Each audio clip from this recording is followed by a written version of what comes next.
बार्शी तालुक्यातील ताणसौंदन येथील एका तरुणावर बाळूमामा पालखीच्या वादातून लोखंडी गज व काठ्यांनी अमानुष मारहाण करण्यात आल्याची घटना समोर आली आहे।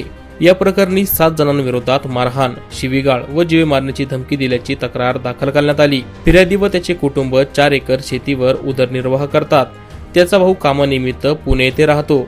दिनांक 23 फेब्रुवारी 2026 रोजी सायंकाळी 6:30 वाजता मांडेगाव येथे बाळूमामाची पालखी पोहोचली की नाही हे पाहून दुचाकीने परतत असताना मौजे बेलगाव शिवारात पप्पू पाटील यांच्या शेताजवळ फिर्यादीला अडवण्यात आले। ऋषिकेश पुरुषोत्तम चौधरी, पुरुषोत्तम ज्ञानदेव चौधरी, जयवंत विठ्ठल चौधरी, दत्तात्रय विठ्ठल चौधरी, संतोष उर्फ भैया गौतम चौधरी, अप्पा उर्फ विठ्ठल सिद्धेश्वर सुतार व अप्पा उर्फ महादेव शिवाजी मांगडे यांनी मिळून पालखीत धक्काबुक्की का केली असे म्हणत फिर्यादीवर हल्ला केला।